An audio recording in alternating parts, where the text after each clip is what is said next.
Yes, good morning class. BSc third year zoology का second paper discuss कर रहे हैं। इकोलॉजी एंड एनवायरमेंटल बायोलॉजी, पारिस्थितिकी एवं पर्यावरण जैविकी।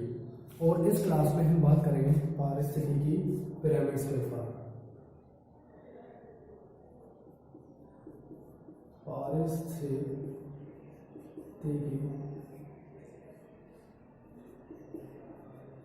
पिरामिड, ठीक है। पारिस्थितिकी पिरामिड या फिर पारिस्थितिकी पिरामिड या जो पारिस्थितिकी पिरामिड है उनको वैज्ञानिक के नाम के ऊपर एल्टन पिरामिड के नाम से भी जाना जाता है। Elton pyramid, Elton pyramid. देखिए, ब्रिटिश के एक वैज्ञानिक थे एल्टन नाम से एक वैज्ञानिक थे ब्रिटिश के। इन्होंने क्या करा, पर्यावरण में या पारिस्थितिक तंत्र में जो घटक पाए जाते हैं उनको चित्रात्मक रूप से प्रदर्शित किया। इन्होंने ग्राफिकल फॉर्म में रिप्रेजेंट किया प्रकृति के या पारिस्थितिक तंत्र के निर्माण में जो फैक्टर्स होते हैं सहायक, उनको, ठीक है। जब एक चित्र के रूप में प्रदर्शित किया जाता है प्रकृति के घटकों को, पारितंत्र में पाए जाने वाले जो सहायक घटक हैं, निर्माण में सहायक जो घटक हैं उनको ग्राफिकल फॉर्म में रिप्रेजेंट किया जाता है, तो एक पिरामिड नुमा संरचना बनती है। उसे हम पारिस्थितिकी पिरामिड या फिर एल्टन वैज्ञानिक के सम्मान में एल्टेनियन पिरामिड्स के नाम से भी जाना जाता है। देखिए, एल्टन नामक वैज्ञानिक ने क्या करा, प्रकृति में जो या पारिस्थितिक तंत्र में जो घटक पाए जा रहे हैं उनको चित्रों के रूप में प्रदर्शित किया। इसमें एक आयत के द्वारा उत्पादकों की संख्या को प्रदर्शित किया जाता है, ठीक है। जैसे आयत बनाते हैं, रेक्टेंगल आयत बनाते हैं, ठीक है। इस तरह से एक आयत के द्वारा इन्होंने क्या कर दिया, उत्पादकों की संख्या को प्रदर्शित कर दिया। अब इस आयत के ऊपर एक दूसरे आयत को रखा जाता है जिसमें प्राथमिक उपभोक्ताओं को प्रदर्शित किया जाता है। इसके द्वारा प्राथमिक उपभोक्ता या प्राइमरी कंज्यूमर्स को रिप्रेजेंट किया जाता है, ठीक है।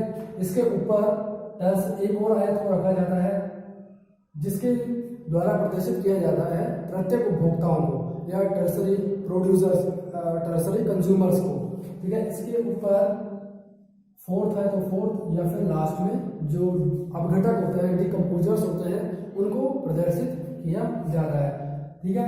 इस तरह से देखिए, एक चित्र की फॉर्म में, चित्रात्मक रूप से ग्राफिकल फॉर्म में जब पोषण स्तरों को प्रदर्शित किया जाता है, ट्रॉफिक लेवल्स को रिप्रेजेंट किया जाता है, तो एक संरचना बनती है जो कि पिरामिड नुमा होती है। इसे ही कहा जाता है पारिस्थितिकी पिरामिड या फिर एल्टेनियन पिरामिड्स, ठीक है। पारिस्थितिकी तंत्र में पाए जाने वाले पोषण स्तरों को जब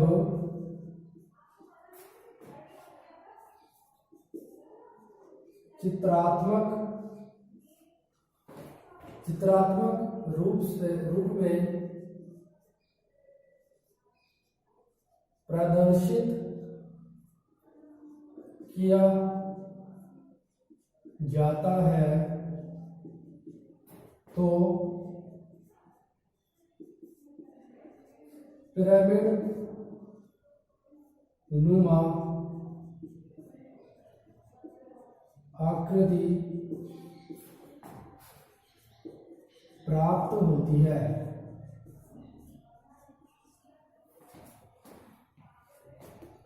इसे ही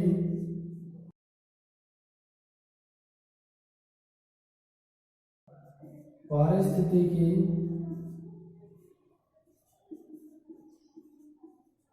पिरामिड कहा जाता है। ठीक है, देखिए पारिस्थितिकी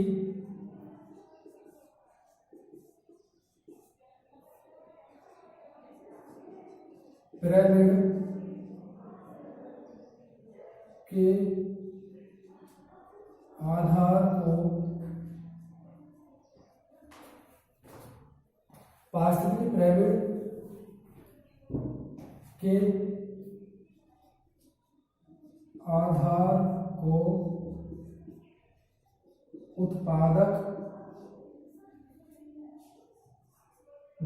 के रूप में जाना जाता है।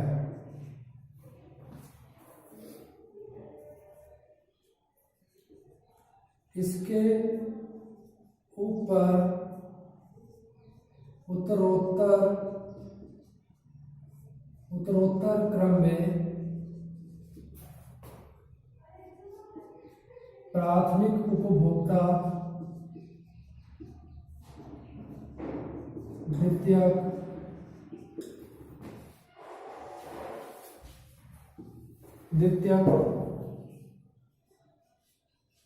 तृतीयक तथा अपघटकों को प्रदर्शित किया जाता है। ठीक है, आया समझ में? देखिए ये पिरामिड संरचना है, ये पोषण स्तर है, एक पोषण स्तर, दूसरा पोषण स्तर, तीसरा पोषण स्तर और ये चौथा पोषण स्तर। तो जो ये पोषण स्तर है, पारिस्थितिकी तंत्र में जो पोषण स्तर पाए जाते हैं, ट्रॉफिक लेवल्स जो पाए जाते हैं, उनको जब चित्रात्मक रूप से ग्राफिकल फॉर्म में इस तरह से अरेंज किया जाता है तो हमें एक पिरामिड नुमा संरचना प्राप्त होती है। इस पिरामिड नुमा संरचना को ही पारिस्थितिकी पिरामिड या एल्टेनियन पिरामिड के नाम से जाना जाता है, क्योंकि एल्टन नामक वैज्ञानिक ने पिरामिड को प्रदर्शित करा था। सबसे पहले इन्होंने ही प्रदर्शित करा था, इसीलिए उनके सम्मान में एल्टेनियन पिरामिड के नाम से भी इन्हें जाना जाता है।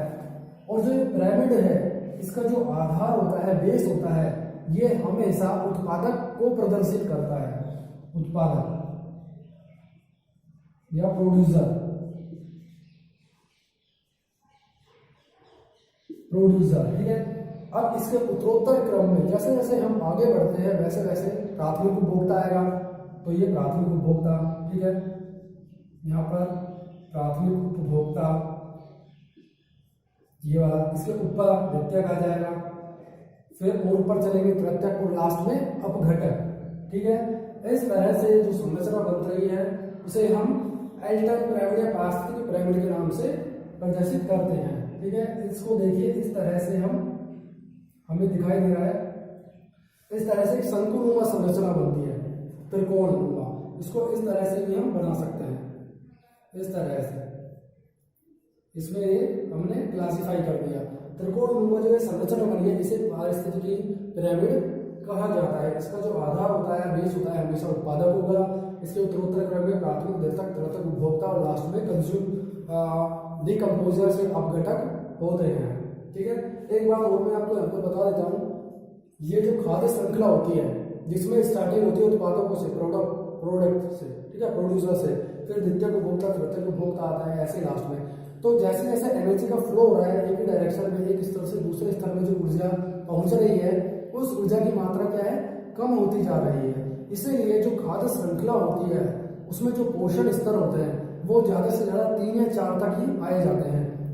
प्रकृति के अंदर ज्यादा लंबी खाद्य श्रृंखला, ज्यादा लेंथी फूड चेन का निर्माण नहीं होता, क्योंकि जैसे जैसे हम खाद्य श्रृंखला में आगे बढ़ते हैं वैसे वैसे एनर्जी, जो ऊर्जा होती है, उसकी मात्रा भी क्या है, कम होती जाती है। और लास्ट में जाकर जो स्तर होगा, जो पोषण स्तर होगा लास्ट वाला, उसको सबसे कम ऊर्जा प्राप्त होती है। इसी कारण से ज्यादा लंबी खाद्य श्रृंखला देखी नहीं जाती।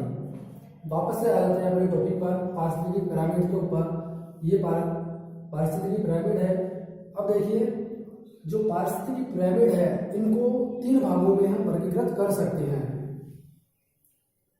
3 भागों में हम इनको वर्गीकृत कर सकते हैं।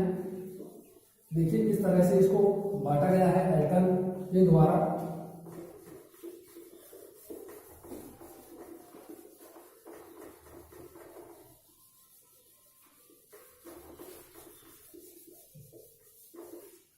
पहला है संख्या पिरामिड।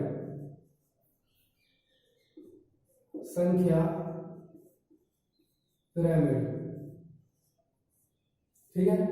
देखिए जब पिरामिड का निर्माण किया जाता है, जब पारिस्थितिकी पिरामिड का निर्माण करते समय पोषण स्तरों की संख्या, पोषण स्तरों में जो जीव पाए जा रहे हैं, जो घटक पाए जा रहे हैं, उनकी संख्या को आधार मानकर निर्माण किया जाता है पिरामिड का। तो ऐसे पिरामिड को कहा जाता है संख्या पिरामिड, ठीक है। जब घटकों की पिरामिड्स ऑफ नंबर, ठीक है, पिरामिड्स ऑफ नंबर, जब पिरामिड के अंदर जो पोषण स्तर होते हैं, ट्रॉफिक लेवल्स होते हैं, पोषण स्तर में पाए जाने वाले जो घटक हैं उनकी संख्या को, नंबर्स को बेस मानकर हम प्रदर्शन कर रहे हैं, निर्माण कर रहे हैं पिरामिड का। तो ऐसे पिरामिड को कहा जाता है संख्या के पिरामिड, ठीक है। संख्या के पिरामिड डिपेंड करते हैं, निर्भर रहते हैं पोषण स्तरों के जो घटक हैं उनकी संख्या के ऊपर, ठीक है। देखिए और ये दोनों तरह के होते हैं, सीधे और उल्टे, ठीक है। अपराइट भी होते हैं ये और इन्वर्टेड फॉर्म में भी पाए जाते हैं। 2 तरह के पिरामिड हो गए। देखिए इस तरह से अगर इस तरह से पिरामिड बन रहा है तो ये क्या है, सीधा पिरामिड है, अपराइट। और अगर इस तरह से पिरामिड बन रहा है तो ये क्या है, उल्टा है, इन्वर्ट, उल्टा पिरामिड, ठीक है। तो जो संख्या के पिरामिड होते हैं वो दोनों ही तरह से बनते हैं, सीधे और उल्टे। कैसे बनते हैं इसको मैं आपको यहाँ पे समझा रहा हूँ। देखिए अगर हम एक इकोसिस्टम को लें, तालाब के इकोसिस्टम को, तालाब पारितंत्र के बारे में बात करें, कोई तालाब है, ठीक है, पोंड है, उसके अंदर क्योंकि जो अपना जो पिरामिड है, ठीक है, इसका जो आधार होगा, ये वाला जो आधार होगा, इसमें आधार ये है, इसमें आधार ये है, ठीक है, बेस दोनों में ये है। ये आधार किससे निर्मित होता है, उत्पादकों से, प्रोड्यूसर से। तो यहाँ पर उत्पादक होंगे, यहाँ पर उत्पादक होंगे। जब बात की जाएगी तालाब पारितंत्र की, पोंड इकोसिस्टम की, तो तालाब के अंदर उत्पादक की तरह जो कार्य करेंगे वो हरे पादप होंगे, उत्पल्लवक होंगे, फाइटोप्लैंक्टन्स होते हैं पोंड के अंदर जो कि फोटोसिंथेसिस करते हैं, पादप पल्लवक होते हैं, फोटोसिंथेसिस प्रकाश संश्लेषण की क्रिया के द्वारा अपना भोजन स्वयं बनाते हैं और वो बहुत ज्यादा संख्या में होते हैं, ठीक है, बहुत ज्यादा संख्या में होते हैं। जैसे कि कोई एक तालाब देखते हैं तो उसमें क्या काई लग जाती है तालाब के अंदर, अगर उस तालाब के अंदर जो काई लगी हुई है, बहुत सारे और भी उत्पल्लवक उसमें तैरते रहते हैं, हरे पादप वनस्पतियां बहुत सारी होती हैं, संख्या में असंख्य बहुत ज्यादा होती है, ठीक है। और उन उत्पादकों का उपयोग कर अपना भोजन ग्रहण करते हैं प्राथमिक उपभोक्ता, प्राइमरी कंज्यूमर, जैसे कि छोटी मछलियां, ठीक है। अगर हम इनकी संख्या को देखें तो तालाब के अंदर जो प्राथमिक उपभोक्ताएं हैं, पादप पल्लवक हैं, उनकी संख्या बहुत अधिक होती है, लेकिन उनके ऊपर निर्भर या उनसे भोजन प्राप्त करने वाली जो छोटी मछलियां हैं उनकी संख्या थोड़ी कम होती है, और फिर इन्हें हम प्राथमिक उपभोक्ता कह रहे हैं। इन छोटी मछलियों को भोजन के रूप में ग्रहण किया जाता है बड़ी मछलियों के द्वारा, जो कि संख्या में और भी कम है, ठीक है। तो इस तरह से क्या है, देखिए हर एक पोषण स्तर पर जब हम जैसे जैसे आगे बढ़ते हैं, जैसे जैसे हम एक ट्रॉफिक लेवल से दूसरे ट्रॉफिक लेवल पर पहुंच रहे हैं तालाब तंत्र के अंदर, ठीक है, पाउंड इकोसिस्टम के अंदर, तो संख्या क्या है, घटती जा रही है, डिग्रेड होती जा रही है, ठीक है। तो इस तरह से देखिए जो संख्या का पिरामिड बनेगा वो हमें किस तरह का प्राप्त होगा, सीधा, ये इस तरह से। इसका जो आधार है उत्पादकों से बना हुआ होता है, यह हमें पता ही होता है। तो अगर हम तालाब तंत्र के बारे में बात करें तालाब तंत्र, तालाब ecosystem, pond ecosystem. तो इसमें देखिए आधार क्या होगा, उत्पल्लवक, हरे पादप, जिसके रूप में क्या होता है, उत्पल्लवक होते हैं, फाइटोप्लैंक्टन्स, ठीक है, उत्पल्लवक जो कि संख्या में बहुत अधिक होते हैं। इसके ऊपर भोजन के लिए निर्भर है छोटी मछलियां, छोटी मछलियां। अब इनके ऊपर, इनको भोजन के रूप में ग्रहण किया जाता है बड़ी मछलियों के द्वारा, जो कि संख्या में क्या है और भी कम है, बड़ी मछलियां, ठीक है, लार्ज फिश। और लास्ट में क्या आ जाता है, बड़ी मछली जब मर जाती है तो उनको अपघटित किया जाता है माइक्रो ऑर्गेनिज्म के द्वारा, सूक्ष्म जीवाणुओं के द्वारा। यहां पर आ जाता है अपघटक,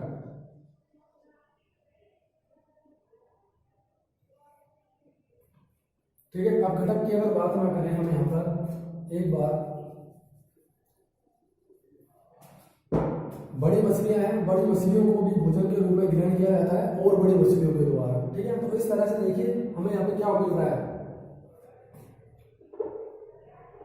हरे जो पादप है वो संख्या में अधिक है, इसीलिए हमने इसको बड़े बॉक्स से रिप्रेजेंट किया है, ठीक है। छोटी मछलियां थोड़ी कम है तो इनको हमने कम, थोड़े कम छोटे, कम बड़े बॉक्स से रिप्रेजेंट किया है। बड़ी मछलियां और कम है तो उनको हमने और छोटे बॉक्स से रिप्रेजेंट किया है। इस तरह से देखिए जैसे जैसे हम आगे बढ़ते जाते हैं संख्या क्या है, घटती जाती है, सबसे ज्यादा संख्या यहाँ पर है। तो इस तरह से अगर संख्या का पिरामिड देखा जाए तो तालाब तंत्र में हमें सीधा पिरामिड प्राप्त होता है, ठीक है, सीधा पिरामिड। और अगर हम वृक्ष की बात करें, कोई एक ऐसे तंत्र की बात करें इकोसिस्टम की जिसमें उत्पादकों की संख्या क्या है, निश्चित होती है, ठीक है, निश्चित होती है या कम होती है, तो हमें जो पिरामिड मिलेगा वो कैसा मिलेगा, उल्टा मिलेगा। मान लीजिए यहाँ पे कोई एक वृक्ष है, पेड़, ठीक है, कोई बड़ा पेड़ है, उत्पादक के रूप में कोई बड़ा पेड़ है, संख्या में एक ही है, इसीलिए हमने क्या करा है, इसको छोटा बॉक्स से रिप्रेजेंट करा है। छोटा पेड़, एक ही पेड़ है ना, इसीलिए छोटा बॉक्स में आ जाएगा। अब इस एक पेड़ के ऊपर बहुत सारे पक्षी बैठते हैं, बैठ सकते हैं बहुत सारे पक्षी, तो पक्षियों की संख्या, बर्ड्स की जो नंबर होगा वो क्या होगा, अधिक होगा, ठीक है।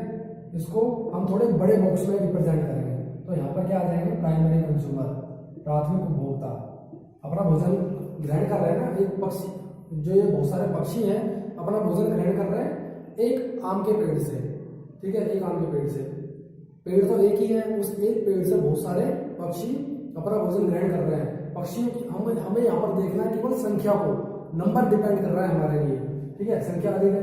अब इन पक्षियों को डिग्रेड करने के लिए, जब ये मर जाते हैं तो इनके बॉडी को डिग्रेड करने के लिए, अपघटन करने के लिए जो सूक्ष्म जीवाणु होंगे, माइक्रो ऑर्गेनिज्म अपघटक होंगे, वो भी क्या होंगे, संख्या में बहुत ज्यादा होंगे, अधिक होंगे।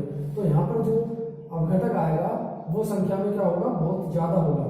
इसीलिए इस तरह से जब वृक्ष तंत्र की बात करते हैं, वृक्ष पारितंत्र, तो हमें जो पिरामिड मिलेगा वो कैसा मिलेगा, उल्टा, इन्वर्टेड। आया समझ में? इस तरह से देखिए संख्या के पिरामिड हमें दोनों तरह के मिलते हैं, सीधे और उल्टे, ठीक है।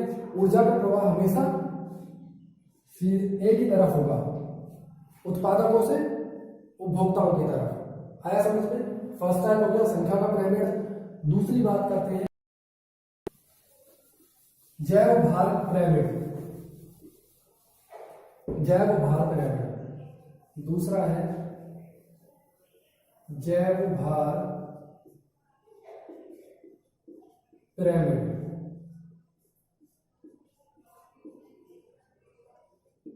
पिरामिड्स ऑफ बायोमास, ठीक है, जैव भार पिरामिड। देखिए जैव भार पिरामिड में क्या होगा, जो पोषण स्तर होते हैं, पोषण स्तर पर जो घटक होते हैं उनके जैव भार को हम आधार मानते हैं, उनका बायोमास देखते हैं कि उसका बायोमास क्या है। ये भी दोनों ही तरह के बनते हैं, सीधे और उल्टे, ठीक है। अगर हम बात करें जल तंत्र के अंदर देखें, ठीक है, जल तंत्र के अगर हम अंदर देखें तो देखिए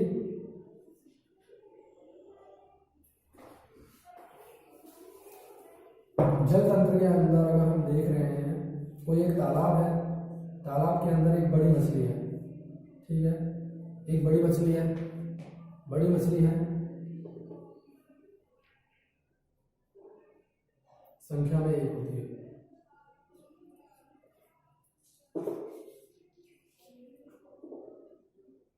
बायोमास।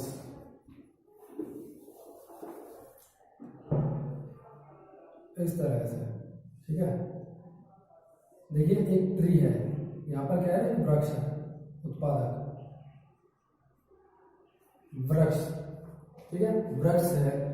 ये वृक्ष जो होता है, एक पेड़ होता है, बहुत बड़ा पेड़ है, संख्या में तो एक ही है, लेकिन उसका वजन अगर हम देखें, बायोमास देखें, ठीक है, तो वो क्या है, बहुत ज्यादा होता है। और इसके ऊपर जो निर्भर है पक्षियां, प्राथमिक उपभोक्ता जो कि बर्ड्स हैं, उनका वेट करें, ठीक है। एक कोई आम का पेड़ है, बहुत बड़ा है, और उस आम के पेड़ के ऊपर जो पक्षी डिपेंडेड है भोजन ग्रहण करने के लिए, उनके वेट को देखे, बायोमास को देखे, तो वजन किसका अधिक होगा, ऑब्वियसली पेड़ का होगा, ठीक है। इसीलिए हमने पेड़ को क्या करा है, बड़े बॉक्स में रखा है। और जो पक्षी हैं निर्भर कर रहे हैं भोजन के लिए, प्राथमिक उपभोक्ता, ठीक है, वो क्या होंगे, उनका वजन जो होगा वो इससे कम होगा। अब जो ये पक्षी हैं, जब ये मर जाते हैं तो उनका गठित किया जाता है सूक्ष्म जीवाणुओं के द्वारा। उनका अगर वेट ले हम जीवाणुओं का, तो उनका वेट क्या होगा, इनसे भी कम होगा, इसलिए उनको हम और छोटे बॉक्स में रखेंगे ऊपर, ठीक है, अपघटक में। तो हमें जो संरचना मिलेगी वो इस तरह की मिलेगी, ठीक है। तो जो जैव भार का जो पिरामिड बनेगा वृक्ष तंत्र में, वो कैसा बनेगा, सीधा बनेगा। आया समझ में। देखिए जब संख्या पिरामिड की बात की जाएगी, तो संख्या पिरामिड में जो वृक्ष पारितंत्र का जो डायग्राम बनता है, वो बनता है उल्टा, जैसे कि अभी बना के बताया मैंने आपको लास्ट क्लास में। वृक्ष, क्योंकि वृक्ष एक ही होता है, तो उस टाइम हमने संख्या को आधार माना था, इसीलिए हमें उल्टा बना पिरामिड। अब बात कर रहे हैं हम जैव भार की, तो जो वृक्ष का पारितंत्र का जो पिरामिड बनेगा वो कैसा बनता है, सीधा बनता है, ठीक है। अगर इसी तरीके से हम दूसरे पारितंत्र की बात करें, दूसरे इकोसिस्टम की बात करें, तो जैव भार पिरामिड उल्टे भी हमें प्राप्त होते हैं, उल्टे भी हमें प्राप्त होते हैं। जैसे कि एक मछली को देखें, तालाब तंत्र में देखें,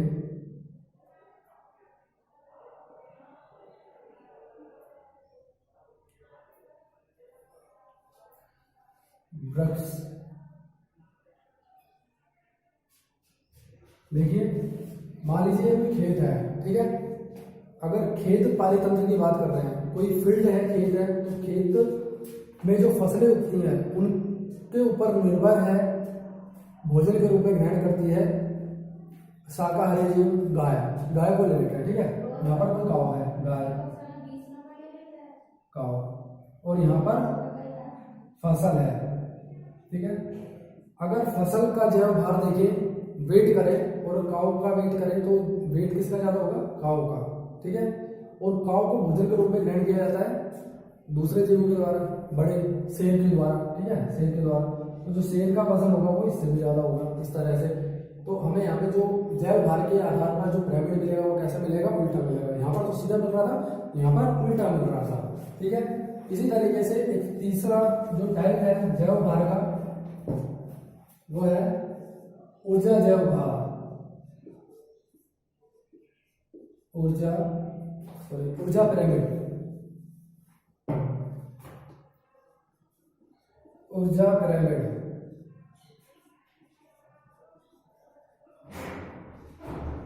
pyramids of energy, pyramids of energy. देखिए हमने बात की संख्या पिरामिड और जैव भार पिरामिड की, तो ये दोनों ही तरीके से बन रहे थे, सीधे भी बन रहे थे, उल्टे भी बन रहे थे। लेकिन जब बात की जाएगी ऊर्जा पिरामिड की, पिरामिड ऑफ एनर्जी की, तो ये हमेशा कैसे बनता है, सीधे बनता है, क्योंकि ऊर्जा का जो प्रवाह है केवल एक ही दिशा में होगा, उत्पादकों से उपभोक्ताओं की तरफ, प्रोड्यूसर से कंज्यूमर्स की तरफ, ठीक है। तो हमेशा ये क्या बनते हैं, सीधे बनते हैं, ये बात याद रखने वाली है, ठीक है। जो ऊर्जा होगी, सबसे ज्यादा ऊर्जा प्राप्त होती है उत्पादकों को, और वो ऊर्जा धीरे धीरे लास्ट वाले अंतिम चरण वाले पहुंचते पहुंचते कम होती जाती है, उत्पादक के पास जो ऊर्जा होगी, सूर्य ऊर्जा, वो सबसे ज्यादा प्रदर्शित करते हैं। इसके बाद में प्राथमिक उपभोक्ताओं के पास जो ऊर्जा पहुंचेगी, सौर ऊर्जा, वो थोड़ी कम पहुंचेगी, क्योंकि 90% ऊर्जा का उपयोग इनके द्वारा कर लिया जाता है, केवल 10% ऊर्जा यहाँ पर पहुंचती है। अब यहाँ पर जो ऊर्जा पहुंची इस स्तर तक, पोषण स्तर तक, ट्रॉफिक लेवल तक जो पहुंची, उसका 90% उपयोग इनके द्वारा कर लिया जाएगा और 10% ऊर्जा को अगले ट्रॉफिक लेवल पर भेजा जाता है। तो इस तरह से जो ऊर्जा होती है, एनर्जी होती है, वो जैसे जैसे आगे बढ़ती जाती है उसकी मात्रा भी घटती जाती है। इसीलिए जो आधार होता है ऊर्जा पिरामिड का, वो बड़ा होता है और ऊपर वाला जो भाग होगा वो छोटा होगा।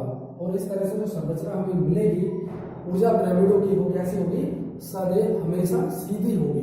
ठीक है, ये बात एग्जाम में पूछी जाती है कि ऊर्जा पिरामिड कैसे बनता है, तो हमें बताना होगा कि ऊर्जा पिरामिड हमेशा सीधे बनेंगे, अपराइट बनते हैं। ठीक है, इस क्लास में इतना ही। Thank you.